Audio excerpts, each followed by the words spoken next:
Baik, wah, adapun cara membaca Al-Quran yang digunakan ruqyah, ayat-ayatnya nanti insya Allah kita share. Insya Allah kita ambil yang sahihah dan tambahan dari para ulama, bukan dari hadis Nabi yang sering digunakan oleh mereka ketika mereka melakukan prosesi ruqyah. Karena ruqyah ini bagian dari sunnah. Sebetulnya seluruh ayat dalam Al-Quran dari mulai Al-Fatihah ayat 1 sampai surat An-Nas di ujung itu bagian dari ruqyah karena berkahnya Al-Quran ini. Dan kita tidak tahu mana titik-titik atau surat-surat yang bagus untuk dibacakan. Hanya Nabi menggambarkan ketika seorang terkena sihir maka ayat pembatal sihir yang dibacakan. Dan ketika eh, Nabi terkena sihir waktu itu maka Al-Mu'awwidhatain yang dibacakan atau 3 kul atau 2 Al-Falaq An-Nas dan surat-surat yang lainnya. Adapun tambahan seperti Al-Baqarah 102 ini dari para ulama. Kita bisa gunakan itu untuk bahan terapi ruqyah tanpa takut atau tanpa khawatir ini adalah amalan-amalan yang di luar sunnah atau amalan bid'ah. Karena semua Al-Quran ini bagian dari ayat-ayat Quran ini semuanya bagian dari ruqyah. Mau ayat manapun yang kita pakai itu bagian dari ruqyah. Hanya ada yang ruqyah menurut yang disabdakan Nabi, ada yang mengikuti tambahan dari para ulama. Nah, semuanya ranah tajribiyah. Artian kita berobat dengan Al-Quran sebagaimana janji Allah. Wa nunazzilu minal Qur'ani ma huwa shifaa'u wa rahmatul lil mu'minina wa la yazidu adh-dhalimina illa khasara. Wa nunazzilu dan kami telah turunkan dalam sebagian dalam Al-Quran minal Qur'an sebagian dalam Al-Quran ma huwa shifa perkara dalamnya itu syifa ada penyembuh wa rahmat dan rahmat wa la yazidu adh-dhalimina illa khasara. Tidak akan bertambah Al-Quran ini untuk orang-orang yang zalim illa khasara. Zalim di sini orang yang tidak percaya akan ruqyah itu sendiri. Orang yang tidak percaya kandungan isi Al-Quran. Bahkan orang-orang yang membantah Al-Quran. Maka illa khasara kecuali mereka bertambah rugi. Rugi dan rugi. Ada obat yang gratis. Ada obat yang sangat ampuh. Bahkan Allah gambarkan di Quran bagaimana gunung hancur. Jangankan penyakit, gunung pun hancur dengan Al-Quran ini. Dia diturunkan kepada gunung. Maka penyakit yang seperti sihir, santet, misalkan penyakit menahun yang tidak ada obatnya, bahkan divonis dokter ini tidak ada penyakitnya. Ini sangat hal perkara mudah. Maka kembali kepada Allah, uh, berpegang teguh pada Allah, semuanya telah diajarkan oleh Nabi SAW. Bahkan kalau kita mengamalkannya berganjar sunnah berpahala. Bahwa kita telah ittiba'us sunnah, telah mengikuti sunnah baginda Nabi SAW. Dan kita termasuk golongan umatnya yang dirindukannya di jannah nanti insyaallah. Baik, bagaimana cara membacakan Al-Quran ketika ada reaksi? Ketika kita bacakan beberapa ayat, misalkan surat ayat kursi misalkan. Allahu la ilaha illa huwal hayyul qayyum. La ta'khudhuhu sinatun wa la nawm. Lahu ma fis samawati wa ma fil ard. Ma dhal ladzi yashfa'u 'indahu illa bi'idznih. Nah, ketika kita bacakan itu ada reaksi dari pasien, dari remarki. Maka kita mengulang-ulang bagian atau kalimah yang membuat mereka bereaksi. Misalkan wala ya'udzuhu hifdzuhuma, ada reaksi di sana. Pasien kita muntah, pasien kita seperti kepanasan, menjerit atau mungkin menangis atau menggelapar, maka kita ulang-ulang. Jadi tidak teruskan lanjutan ayatnya. Wala ya'udzuhu hifdzuhuma wala ya'udzuhu hifdzuhuma wala ya'udzuhu hifdzuhuma wala ya'udzuhu hifdzuhuma wala ya'udzuhu hifdzuhuma. Ini persis seperti ketika Umar bin Khattab membaca Al-Quran dalam saat malamnya, dia mengulang-ulang satu ayat hingga dia menangis. Ketika dia baca satu ayat kalimah menangis, dia ulang-ulang ayat itu sampai subuh. Nah, jadi ada zauqiyah, sebetulnya ada rasa, sehingga seorang uh, merasakan ketenangan, merasakan kenikmatan membaca itu dan membuatnya menangis. Misalkan kita salat malam, seperti para tabi'in, para sahabatun Nabi sallallahu alaihi wasallam, dia baca Quran sambil menangis dan diulang-ulang ayat tersebut. Innal ladzina kafaru biayatina sawfa nuslihim naran kullama nadijat juluduhum baddalnahum juludan ghairaha liyadhuqul adab. Ayat ini diulang-ulang karena ada rasa zauqiyah yang tidak bisa dirasakan dan tidak bisa diceritakan kepada yang lain kecuali orang tersebut merasakan sendiri karena dalamnya makna, karena indahnya dalam apa tutur kata dalam Quran tersebut. Sungguhnya orang-orang, innalladzina kafaru bi ayatina, sungguhnya orang-orang yang ingkar kepada ayat-ayat kami, saufa nuslihim nar, dia akan memasuki api. Kullama nadijat juluduhum baddalnahum juludan ghairaha, ketika dia masuk api maka melepuh semua kulitnya, dan ketika melepuh kullama nadijat juluduhum baddalnahum, maka diganti kulit-kulitnya, juludan ghairaha, dengan kulit yang lain yang baru, liyadzuqul adzab, supaya mereka merasakan azab. Jadi kita dibakar, melepuh kulit kita, kering, kemudian Allah ganti lagi dengan kulit yang baru, dibakar lagi. Nah, seperti itulah di neraka. Maka orang ini mengulang-ulang sampai nangis-nangis malam hari. Karena apa? Karena dalamnya makna bahwa azab itu memang nyata dan sangat pedih. Azabun alim, naudzubillah. Mudah-mudahan kita semua dihindarkan dari azab yang demikian. Dan kita dimasukkan tanpa hisab, insya Allah. Dan kita digolongkan kepada mujahid fi sabilillah, yang mana banyak keutamaan seorang mujahid di sisi Allah dan di sisi agama ini, insya Allah.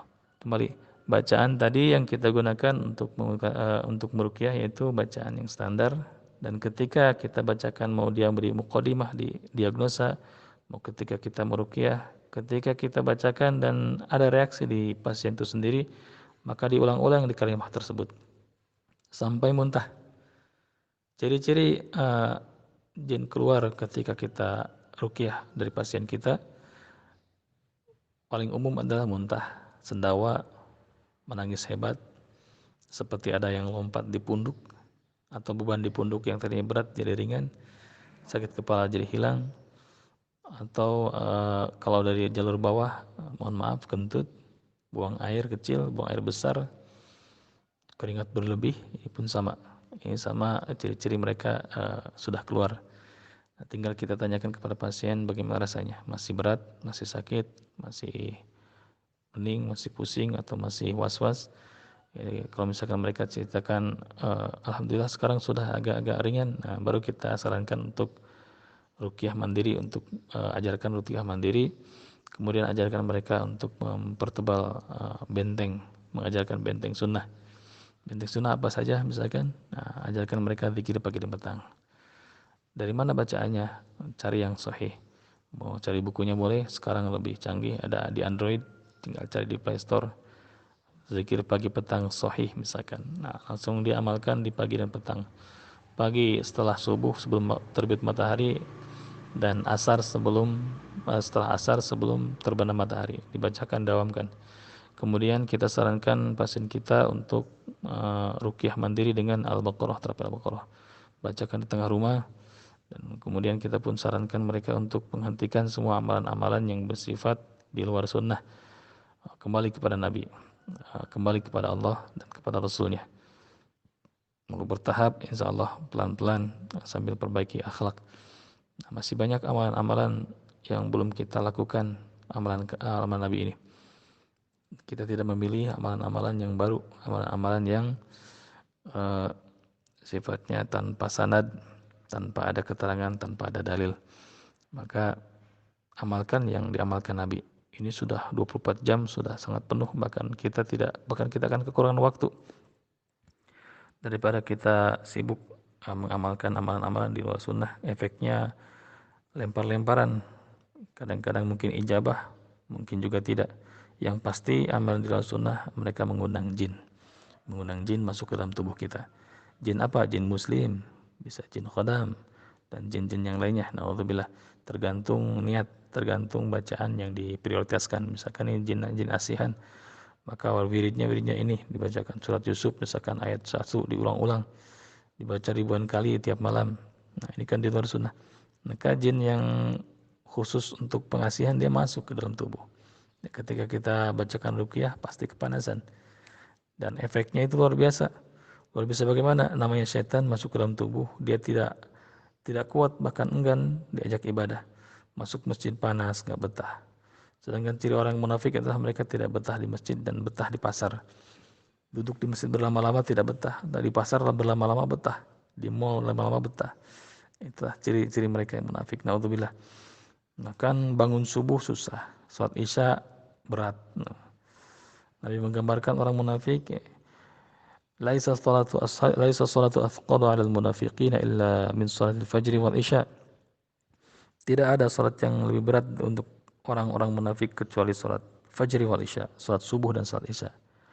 Walau ya'lamuna ma fihima, kalau saja mereka tahu ganjaran di antara kedua salat ini, la atauhuma walau habwan, maka mereka akan mendatangi salat subuh dan isya ini walau habwan, walaupun dengan merangkak.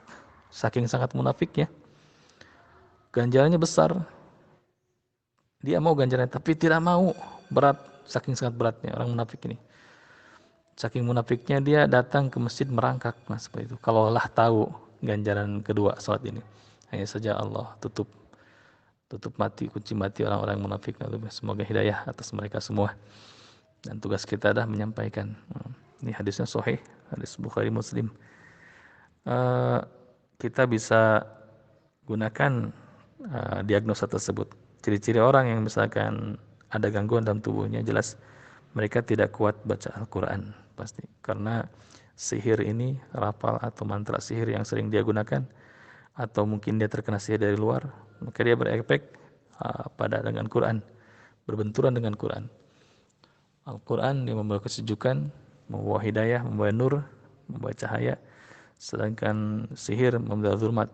Dua-duanya sama-sama yang dibacakan, yang dirafalkan, yang ditiupkan. Dan sama Quran sama pun juga, dan berbenturan dalam hati. Maka orang yang memiliki khodam, orang yang memiliki jimat, memegang jimat, atau misalkan orang-orang yang menuhankan Tuhan lain selain Allah, baik disadari ataupun tidak disadari, mungkin dia mengerti ini tidak boleh, tidak disadari, misalkan dia tidak sadar bahwa ada dalam tubuhnya menempel atau misalkan tersimpan rajah, jimat, atau afak, atau misalkan tilasmat dan sebagainya yang dia gunakan sebagai backing, bahwa selama ini karyanya sukses karena ini, bahwa selama ini orang-orang suka sama dia sama ini, bahwa selama ini wibawa dia naik karena ini, bukan karena Allah, bukan sebab daripada Allah. Ada yang pakai dalil ini kan wasilahnya ini, karena wasilahnya ini Allah turunkan kita keberkahan, misal seperti itu. Tidak ada wasilah. Ingat, tetap hati tidak bisa dibohongi. Kalaulah misalkan Allah menyambungkan itu dengan wasilah, misalkan dia seorang memegang satu jimat, mau dia kalung, mau dia cincin, mau dia gelang, mau dia susuk, mau dia ikatan, mau dia tulisan-tulisan Arab yang disimpan dalam kopiah, dalam ikat pinggang, dalam dompet. Dan orang-orang seperti ini berkata, ya ini kan cuma wasilah. Karena kita membawa ini berkahnya jimat ini, ya Allah turunkan af'alullah, Allah turunkan keberkahan sehingga kita laris dagangan, sehingga kita banyak orang yang suka dan wibawa. Ingat ikhwah, inilah talbis iblis. Kalaulah itu wasilah mengandung keberkahan, coba keluarkan wasilah itu dan injak atau bakar. Allah tidak butuh wasilah untuk mengabulkan doa-doa hambanya. Allah tidak butuh wasilah, tidak butuh perantara untuk melaksanakan apa yang dikehendakinya. Fa in arada syai'an ayyakuna lahu kun fayakun. Apapun yang dia kehendaki, tinggal Allah berkata kun, maka fayakun, maka fun, maka jadilah. Maka berhati-hati dengan talbis iblis tersebut. Sebaiknya kita langsung berdoa kepada Allah, sebaiknya kita langsung memohon. Karena semakin dekat hamba dengan Allah, semakin pertolongan itu datang lebih dekat lagi. Wallahu alam. Baik, demikian caranya. Dibacakan Al-Quran dekat telinganya, telinga pasien kita, perlahan bacaan tartil sempurna, dan lihat perubahan dari pasien itu sendiri, dari reaksinya. Bagaimana kalau misalkan ada getaran, atau misalkan ada gerakan-gerakan, atau misalkan ada jeritan-jeritan atau rintihan, maka tepat di ayat yang kita bacakan tersebut kalimatnya diulang-ulang sampai terjadi reaksi. Atau kalau atau kalau hanya diagnosa cukup disudahi, dan tamatkan satu marko atau satu surat. Misalkan kita bacakan Al-Fatihah, ternyata di tengah-tengah dia sudah mulai kesurupan, mulai ada reaksi atau mulai ada tanda-tanda gangguan jin, kepanasan atau bagaimana, atau sakit di area tertentu. Kita hentikan bacaan dan kita tanyakan, dan kita ngobrol kembali gangguan jenis ini. Tentu lebih tuntas kalau misalkan sihir, cari buholnya. Kalau misalkan dia gangguan khodam, atau misalkan gangguan dari benda pusaka, maka kumpulkan benda-benda tersebut. Kalau dari amalan kita gunakan ikrar pemutus. Nah, barakallahu fikum. Mudah-mudahan kajian ini bermanfaat. Insyaallah kita lanjutkan di waktu yang lain. Silakan yang bertanya, silakan yang berkomentar. Dan afwan, kita tidak menyiapkan modul. Nah, jadi harap simak kajian-kajian ini tiap pagi, jangan sampai terlewatkan. Siapkan hati kita, buka hati kita, dan langsung amalkan di lapangan dan tolong orang sebanyak mungkin.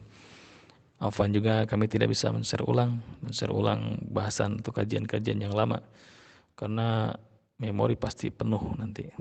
Pasti penuh. Kita sudah hampir sebulan kajian ini, dan tiap hari ada kajian, hanya beberapa hari yang kosong, dan itu pun penuh. Nah, kalau dia share ulang, ini akan sangat menyulitkan kami sebagai admin. Atau mungkin ada yang berbaik hati yang menyimpan file-file yang telah lalu, silakan share ulang. Mudah-mudahan jadi jariah buat antum.